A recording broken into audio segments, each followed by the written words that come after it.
వేల వేల వెన్నెలంత మీద వాలి వెలుగునంత మోయమంటే నేను ఎంత రే చిన్ని గుండె ఉన్నదెంత హాయి నింపి గాలినంత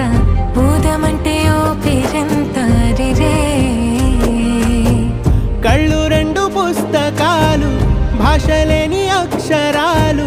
చూపులోనే అర్థమయ్యే అన్ని మాటలు